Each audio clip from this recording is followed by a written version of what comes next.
आप सुन रहे हैं स्टोरी ये रिश्ता कैसा है का भाग 9। टीना, अब मुझे ब्रेकअप चाहिए। मैं यूसुफा के साथ हूँ। हम दोनों एक दूसरे से बहुत प्यार करते हैं।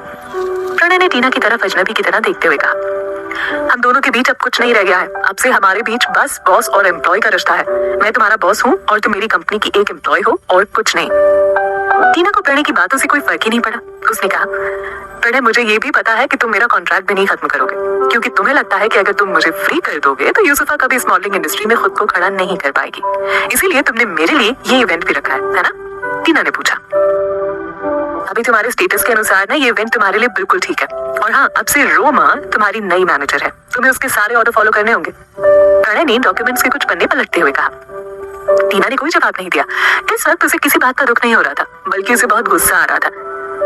तुम्हें पता है प्रणय, जो लोग किसी के साथ धोखा करते हैं ना, उनका अंत हमेशा बुरा ही होता है। टीना ने गुस्से से भरे लफ्जों में कहा और फिर वो ऑफिस से बाहर निकल गई। उसका इशारा पीजी ग्रुप की बर्बादी पर था।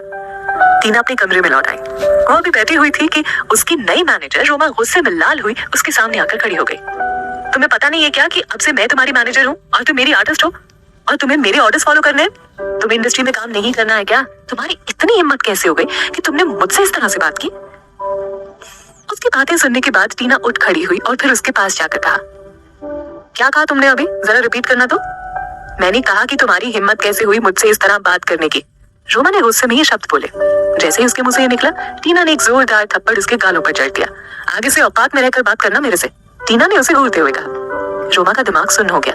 वो टीना से लड़ने के लिए आगे बढ़ी ही थी कि टीना ने उसके हाथ में फोन पकड़ाते हुए कहा, अब मैं तुम्हारे ये फोटोज मीडिया में देने वाली हूँ। 1 सेकंड में तुम्हारा सारा खेल खत्म।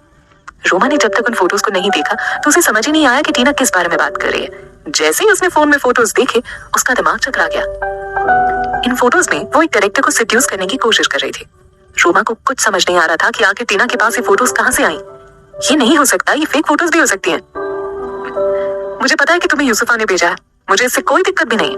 अगर तुम मेरे साथ अच्छे से पेश आओ ना तो, लेकिन मुझे लगता है कि तुम्हें पता नहीं है कि तुम किससे भिड़ने की कोशिश कर रही हो। डर के मारे रोमा का शरीर थर थर कांपने लग गया। अगर उसे पहले पता होता कि टीना के पास ये सब है तो वो कभी भी यूसुफा के कहने पर टीना के साथ ऐसा बर्ताव नहीं करती।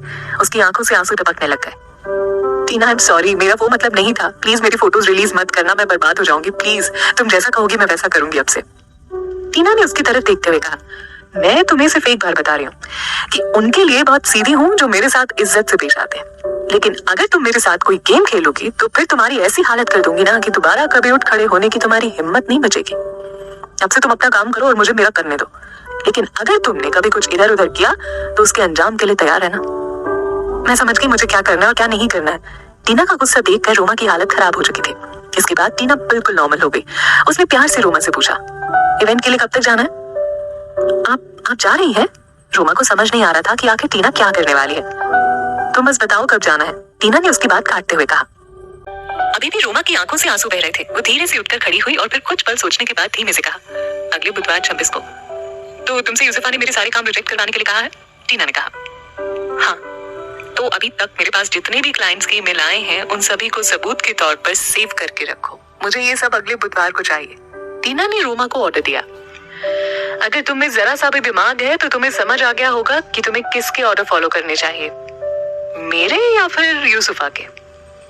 वैसे भी यूसुफा अब कभी इंटरनेशनल स्टेज पर नजर नहीं आने वाली है। टीना की बातें सुनने के बाद अब रोमा को समझ आने लगा था कि आखिर क्यों यूसुफा की मुश्किलें अब बढ़ती जा रही थी और टीना फिर से मॉडलिंग इंडस्ट्री में वापसी करती जा रही है। दरअसल यूसुफा लोगों के आगे खुद को असहाय और कमजोर दिखाकर सिंपैथी लेने की कोशिश कर रही थी, जबकि टीना यूसुफा के दिए हुए धोखे से सबक लेकर खुद को दोबारा से इस इंडस्ट्री में स्थापित करने में लगी हुई थी। अब रोमा को भी ये महसूस हो गया था कि उसके लिए टीना के साथ रहना ज्यादा फायदेमंद होगा। उसने टीना की तरफ देखते हुए कहा, मैं तुम्हारी पूरी मदद करूंगी। टीना ने अपना सिर हिलाया और वो कमरे से बाहर जाने लगी, लेकिन तभी उसे कुछ याद आया और वो वापस लौटकर रोमा के पास आई। अगर तुम्हें कुछ समझ ना आए तो ऐसा कुछ मत कर बैठना जिससे मुझे बाद में कोई प्रॉब्लम झेलनी पड़े।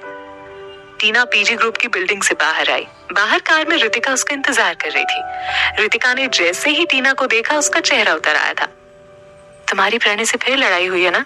प्रणय ने मुझसे ब्रेकअप कर लिया है, टीना ने बिल्कुल आराम से कहा और फिर उसने अपना सिर सीट पर पीछे किया और अपनी आंखें बंद कर ली। वो अपने इमोशंस छिपाने की कोशिश कर रही थी।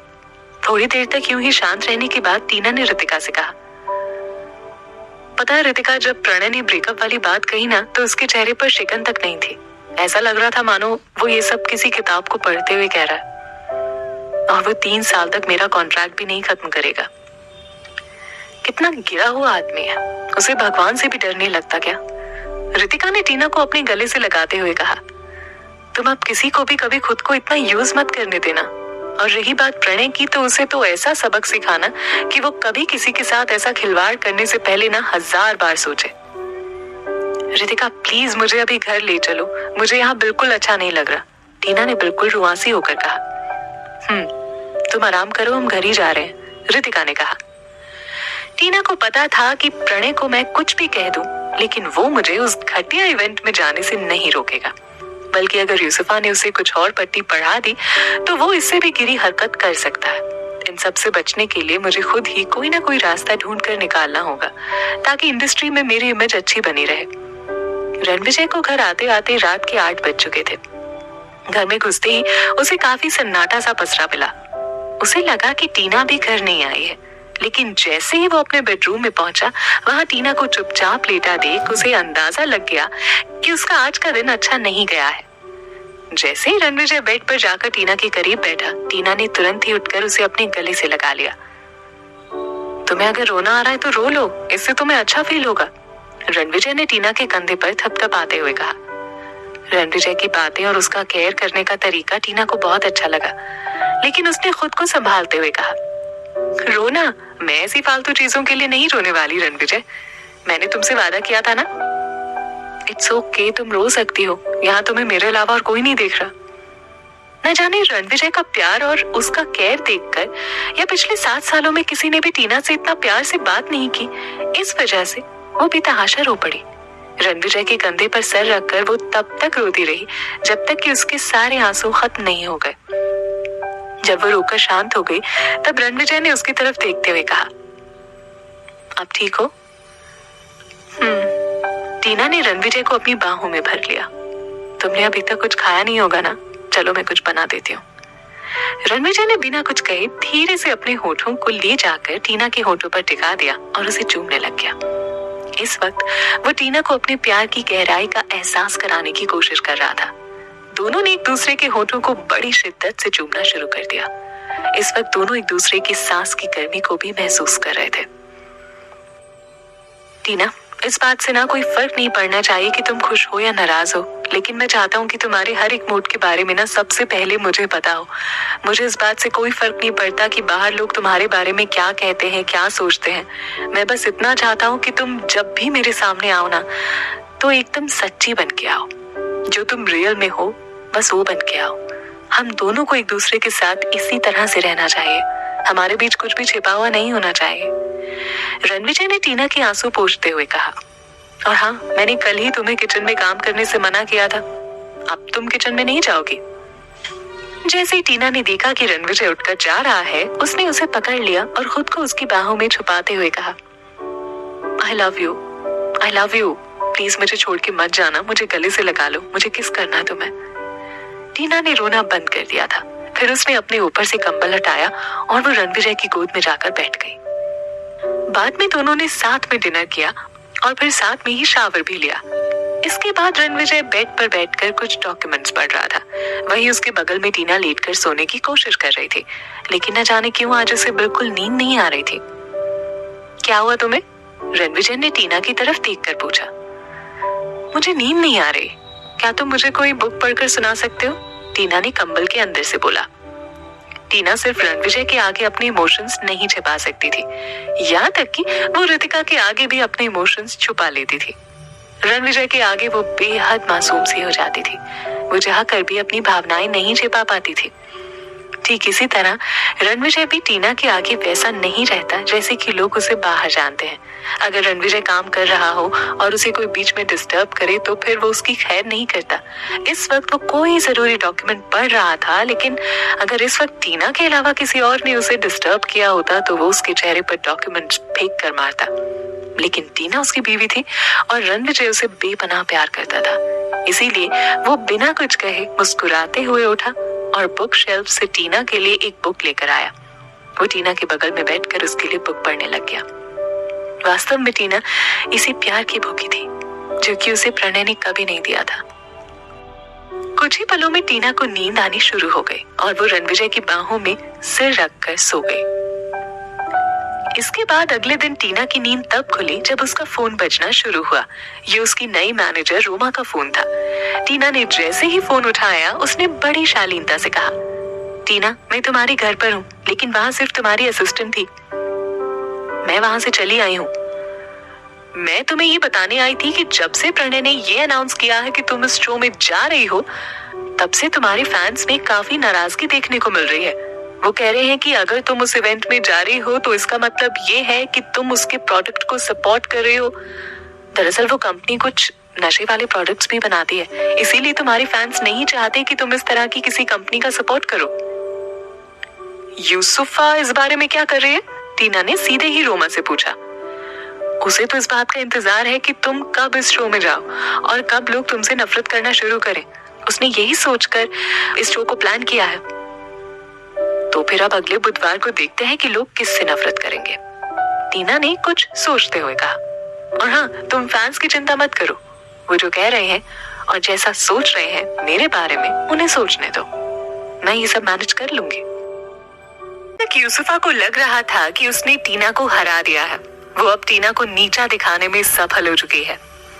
इसीलिए टीना भी अभी उसके आगे कुछ भी जाहिर नहीं करना चाहती थी। वो यूसुफा को कुछ दिनों तक यूं ही गलत फहमी में ही रहने देना चाहती थी। अभी तक टीना ने अपना असली गेम शुरू भी नहीं किया था। वो कुछ ऐसा करने वाली थी जिससे यूसुफा ना तो मॉडलिंग करने लायक बचेगी और ना ही किसी के आगे मुंह दिखाने लायक रहेगी। एचएफ के एड शूट के बाद टीना बिल्कुल फ्री थी। उसके पास कोई काम नहीं था, लेकिन फिर भी वो बिल्कुल शांत होकर बैठी थी। यहाँ तक कि बाहर उसके फैंस ने जब से ये सुना था कि वो उस इवेंट में जाने वाली थी, तब से उसे लोग काफी भला बुरा कह रहे थे। फिर भी टीना ने ना कोई जवाब दिया और ना ही कोई सफाई पेश की। रोमा बड़े ध्यान से टीना को ऑब्जर्व कर रही थी। उसे अब समझ आ गया था कि टीना कितनी टैलेंटेड है और वो चीजों को कितनी आसानी से हैंडल करना जानती है।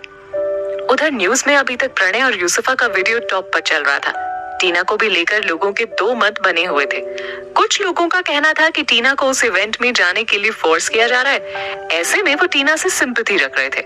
वहीं कुछ फैंस का कहना था कि अगर टीना को इतना फोर्स किया जा रहा है तो वो पीजी ग्रुप छोड़ क्यों नहीं देती। इस बीच किसी ने हाल ही में हुई टीना के फोटोशूट के एल्बम को ऑनलाइन लीक कर दिया। टीना की फोटोज लीक होने के बाद पूरे एंटरटेनमेंट इंडस्ट्री में बवाल मच गया। चारों तरफ उसकी खूबसूरती की तारीफ शुरू हो गई। लोगों को यकीन नहीं हो रहा था कि ये वही टीना है जिसने 3 साल पहले मॉडलिंग छोड़ दी थी। टीना की अदाओं और उसके हॉट अवतार ने सभी का ध्यान उसकी तरफ खींच लिया। पिछले कुछ दिनों से टीना को लेकर जो भी खबरें चल रही थी, अब उनकी जगह टीना की इन फोटोज ने ले ली थी। लोग अब सब कुछ भूल चुके थे। टीना ने शो में यूसुफा की जगह ली थी या उसने हॉस्पिटल में यूसुफा से माफी मांगी, सब कुछ। इस वक्त उन्हें बस टीना की खूबसूरत आंखें और उन आंखों में से टपकता आंसू ही नजर आ रहा था। इसी दिन रोमा के पास 5 से भी ज्यादा मैगजीन वालों ने कॉल करके टीना को मैगजीन की फ्रंट पेज पर आने का ऑफर दिया। जहां यूसुफा के एक के बाद एक कॉन्ट्रैक्ट कैंसिल होते जा रहे थे, वहीं टीना को एक के बाद एक कॉन्ट्रैक्ट मिलते जा रहे थे। टीना के टैलेंट को देखकर रोमा उससे बहुत इम्प्रेस थी। भले ही प्रणय ने टीना को इस तरह के काम से दूर रखने का फैसला किया हुआ था, लेकिन टीना को एक के बाद एक कंपनी का कॉन्ट्रैक्ट मिलते देख उसके मन में ये सवाल उठने लग गया कि क्या वो इस तरह से टीना को कॉन्ट्रैक्ट से दूर रखकर कोई बहुत बड़ी गलती तो नहीं कर रहा है। जब रोमा ने प्रणय को बताया कि टीना को 5 और नई मैगजीन्स में काम करने का ऑफर मिला है, तो उस वक्त यूसुफा भी प्रणय के बगल में बैठी थी। उसने गुस्से में आकर रोमा से कहा, जब मैंने पहले ही तुम्हें बता दिया था कि टीना को अभी कोई नया काम नहीं देना है, तो तुम ये फालतू बातें क्यों कर रही हो। तभी बीच में प्रणय बोल पड़ा, ये क्वीन वाला ठीक रहेगा। उन 5 मैगजीन्स में से एक का नाम लेते हुए बोला, प्रणय, तुमने मुझसे क्या वादा किया था। यूसुफा ने प्रणय की तरफ गुस्से में देखते हुए कहा, बेबी तुम परेशान क्यों हो रही हो, मैं ये सब तुम्हारे लिए तो कर रहा हूँ। अभी सबका ध्यान हमारे वीडियो पर ही है। अब टीना को थोड़ा लाइट में आने दो, फिर हम उससे ये क्लियर करवा देंगे कि मेरा और उसका ब्रेकअप बहुत पहले ही हो चुका था, और फिर मैं और तुम एक नॉर्मल कपल की तरह ट्रीट किए जाएंगे। फिर लोगों को उस वीडियो वाली बात को लेकर थोड़ा गिल्ट भी फील होना शुरू होगा और लोग तुमसे सिंपैथी रखना शुरू कर देंगे। प्रणय ने सीरियस होकर यूसुफा को समझाते हुए कहा, और हाँ, अब टॉप 10 मॉडल अवार्ड शो में भी ज्यादा टाइम नहीं है, इसीलिए बाहर तुम्हारी इमेज बहुत जल्दी अच्छी बनानी होगी, तभी तुम इस कंपटीशन में सबको बीट कर पाओगी। एक बार तुम ये कंपटीशन जीत लो, फिर टीना तुम्हारे आसपास भी नजर नहीं आएगी। प्रणय की बात सुनकर यूसुफा का दिमाग भी चल पड़ा। उसने खुश होते हुए प्रणय से कहा, वाह प्रणय, तुम मेरे लिए कितना सोचते हो। लेकिन अभी तक प्रणय को ये नहीं पता था कि उसके सामने बैठी रोमा भी अब टीना के साथ है। रोमा ने भी प्रणय की सारी बात सुन ली थी। उसने तुरंत जाकर टीना को सारी बात बता दी और पूछा, अब तुम क्या करोगी? टीना ने कहा, अभी मैं किसी भी प्रोजेक्ट पर काम नहीं करूंगी। अगर प्रणय कुछ पूछे तो कह देना कि मेरी तबीयत खराब है, सो मैं कुछ दिन तक रेस्ट करूंगी। जब रोमा ने जाकर यूसुफा से ये बात बताई कि टीना ने अभी किसी भी प्रोजेक्ट पर काम करने से मना कर दिया है, तो वो गुस्से में लाल हो गई। उसने कुछ सोचते हुए कहा, टीना ये सब जानबूझकर कर रही है, उसके दिमाग में कुछ प्लान चल रहा है। सब कुछ सुनने के बाद प्रणय ने रोमा से कहा, टीना से कहो वो तुरंत आकर मुझसे मिले। वो बीमार है, नहीं आ पाएगी, रोमा ने जवाब दिया। ओके, मुझे उसका एड्रेस दो, कहाँ है वो अभी? मैं खुद जाकर उससे मिलूंगा, प्रणय ने रोमा की तरफ देखते हुए कहा। अच्छा, फिर मुझे एक बार उससे पूछ लेने दीजिए। ये कहकर रोमा ने तुरंत टीना को फोन लगाया। इस वक्त टीना रणविजय के साथ अपने विला के गार्डन में थी। रणविजय ने उसे हक किया हुआ था और दोनों मिलकर गार्डन में पानी डाल रहे थे। टीना ने फोन उठाकर कान पर लगाया। रोमा ने उसे सारी बात बताई। रणविजय का मुंह टीना के कंधे पर ही था, सो उसने भी रोमा की सारी बातें सुन ली। रणविजय ने धीरे से टीना के कानों में जाकर कहा, उसे यहाँ का एड्रेस दे दो। पहले उसे बताओ कि तुमने अपना घर बदल लिया है। वो पहले वाला घर तुम्हारे स्टेटस से मैच नहीं करता था, अब वो मेरे लेवल का नहीं है। दूसरी बात, यहाँ की सिक्योरिटी बहुत टाइट है, तो क्या तुम्हें लगता है कि उसे यहाँ आने देना चाहिए? रणविजय ने टीना की तरफ देखते हुए कहा। टीना को पता था रणविजय जैसा उसके सामने रहता है वैसा वो बाहरी लोगों के साथ नहीं है। बाहर के लोगों को उसका अलग ही एटीट्यूड देखने को मिलता है। टीना को रणविजय की बातें सुनकर हंसी आ गई। टीना ने जब रोमा को अपना एड्रेस दिया तो वो भी कुछ पल के लिए शॉक्ड हो गई। टीना अब दूसरे घर शिफ्ट हो गई है। अगर आपको उससे मिलना है तो उसके नए घर लॉर्ड रेजेंसी जाना होगा। मेरा एड्रेस, रोमा ने प्रणय से कहा। Lord Regency? लेकिन ये तो मुंबई का सबसे बड़ा काफी फेमस विला है। उस एरिया में तो कोई नॉर्मल सेलिब्रिटी भी नहीं रह सकता। यूसुफा की आंखें खुली की खुली रह गई। वो अब लॉर्ड रेजेंसी में रह रही है, ये कैसे हो सकता है? यूसुफा मैम वो गुलाटी खानदान से आती है। हो सकता है कि अब उसने अपने स्टेटस के अकॉर्डिंग रहने का फैसला किया हो। यूसुफा अपनी पूरी जिंदगी में कभी इस लेवल तक नहीं पहुंच सकती थी, ये बात उसे भी अच्छे से पता थी। प्रणय को भी अब थोड़ा गिल्ट फील हो रहा था। उसे लग रहा था कि टीना जब तक उसके साथ थी तब तक उसने कभी किसी चीज की मांग नहीं की, लेकिन जैसे ही उसका ब्रेकअप हुआ वो अब अपने रियल लेवल में जाकर रहने लग गई। वो अभी सारी बातें याद करके बहुत रिग्रेट फील हो रहा था। आज टीना उस घर में रह रही थी जहां तक पहुंचने का लोग बस सपने ही देख सकते हैं। प्रणय को लग रहा था कि क्या पता अगर वो टीना के साथ होता तो शादी के बाद उसे भी ऐसे ही किसी आलीशान घर में उसके साथ रहने का मौका मिलता। लेकिन अभी तक प्रणय को ये खबर नहीं थी कि टीना इस वक्त रणविजय रावत के साथ उसके घर में रह रही है। प्रणय के साथ आने के बाद टीना ने कभी अपने घर वालों और उनकी दौलत की तरफ मुड़कर नहीं देखा था। उसने अपना घर परिवार, दौलत, करियर सब कुछ प्रणय के लिए कुर्बान कर दिया था। अभी भी उसने यही सोच रखा है कि जब वो दुनिया के आगे खुद को प्रूव कर लेगी तभी वो अपने घर लौट कर जाएगी और अपने घर वालों को मुंह दिखाएगी। रोमा का फोन कटने के बाद टीना और रणविजय फिर पहले की ही तरह मिलकर गार्डन में पानी डालने लग गए। रणविजय टीना के पीछे खड़ा था और उसने टीना की कमर में हाथ डाल के उसे पकड़ रखा था। रणविजय बीच बीच में टीना की गर्दन और कंधे पर किस भी किए जा रहा था। थोड़ी देर तक ऐसा ही चलता रहा, फिर अचानक से टीना पर भी रोमांस का रंग चढ़ गया। उसने पानी का पाइप नीचे फेंक दिया और फिर पलटकर रणविजय को अपने सीने से चिपका लिया। इसके बाद टीना ने अपने गुलाब की पंखुड़ियों से नाजुक होठों को रणविजय के सख्त होठों पर ले जाकर टिका दिया।